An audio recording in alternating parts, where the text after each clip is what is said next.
Apa yang saya buat, saya nak ajak pada tuan-tuan supaya tuan-tuan di sini boleh mendapat kemuliaan. Kita nak rumah tangga kita mulia, kita nak isteri kita mulia, kita nak anak-anak kita mulia, bukan di sisi manusia, di sisi Allah. Jadi Nabi sebut dalam satu hadis, bagaimana kita boleh dapat kemuliaan daripada Allah Subhanahu wa taala. Nabi sebut apa? Wa ma zadallahu rajulan ya'fu illa izzah. Dan tidaklah orang memaafkan orang lain melainkan Allah Ta'ala akan naikkan darjat dia dengan kemuliaan. Tuan-tuan nak mulia, maafkan orang. Baru ni saya pergi ceramah satu jabatan di Putrajaya. Saya dah masuk dalam kereta, dia ketuk cermin, dia ketuk suruh buka. Saya turunkan cermin saya, dia buka pintu kereta. Dia ambil tangan saya, dia cium. Minta maaf ustaz, maaf ustaz, maaf ustaz. Saya kata, kenapa abang? Saya banyak mengata ustaz. Bila? Dalam Facebook. Oh, patut saya tak tahu. Mana saya tahu tuan-tuan dia ngutuk saya, bukan saya baca komen-komen ni. Minta maaf ustaz, saya minta maaf dulu akhirat ustaz. Kalau abang tak minta maaf pun saya maafkan abang. Sebenarnya saya nak pergi Mekah ustaz. Oh, patutlah pun tuan. Sebab ada orang yang nak pergi Mekah, dia takut tak nampak Kaabah, dia sibuk minta maaf tuan. Biar minta maaf ikhlas kerana Allah. Jangan sebab takut tak nampak Kaabah, takut sesat. Dia buat haji tu dia takut sesat, dia minta maaf dengan orang kerana Allah. Tuan-tuan ada tak sahabat yang bercakap besar di Mekah yang sesat? Banyak. Saya ada satu bas tuan-tuan, duk bergurau dalam bah. Nak pergi ke Arafah, nak bergurau dalam bah. Tak pergi ke wukuf.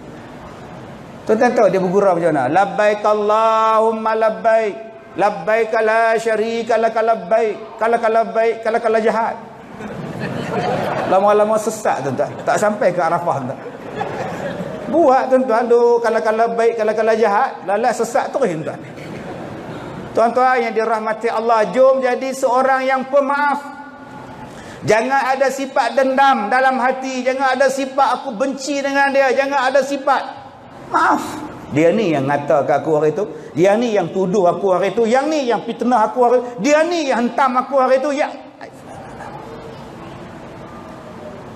Ustaz boleh cakap tak kena ke Ustaz.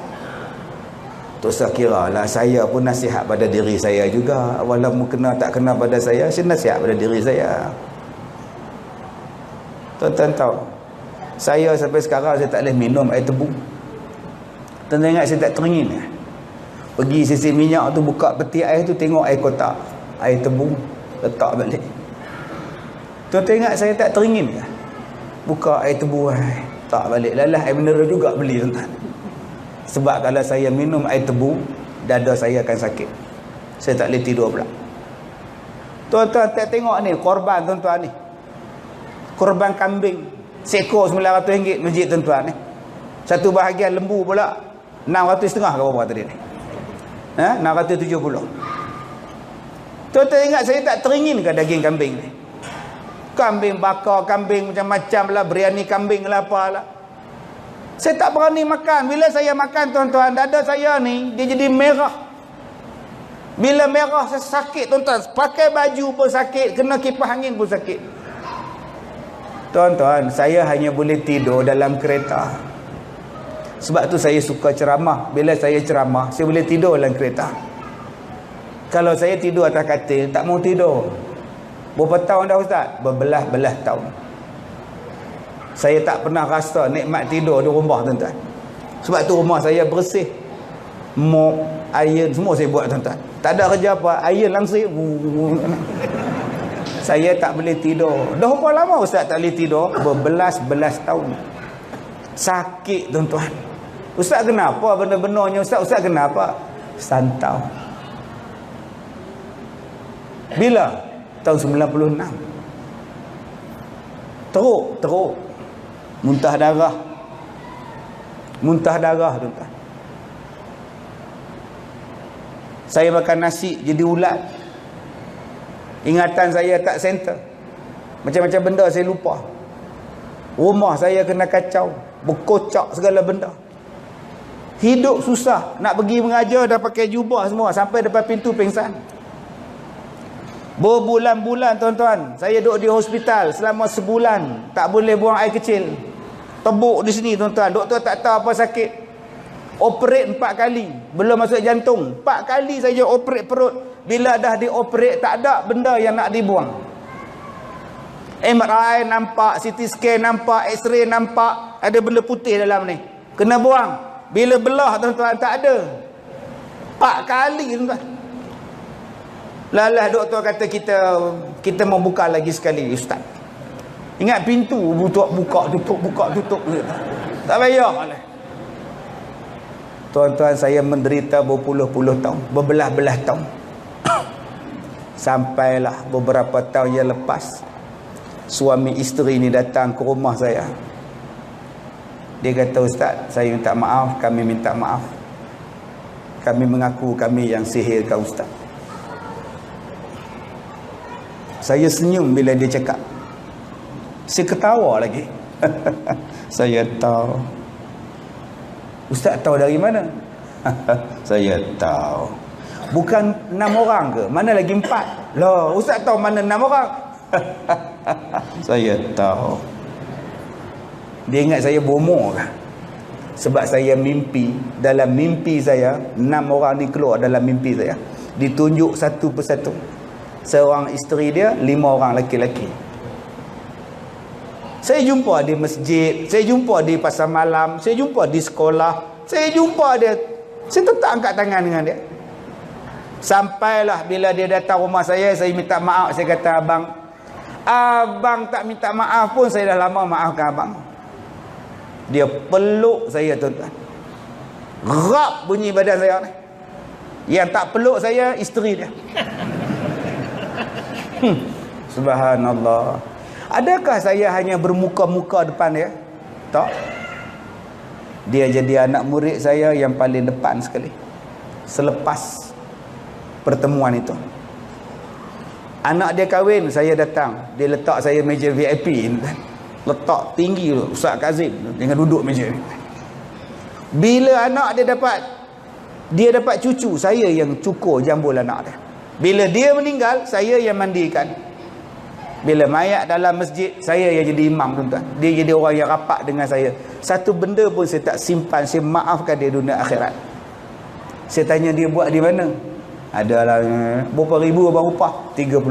Selesai kan Ustaz Kazim? Tuan-tuan, sebab apa yang saya maafkan dia?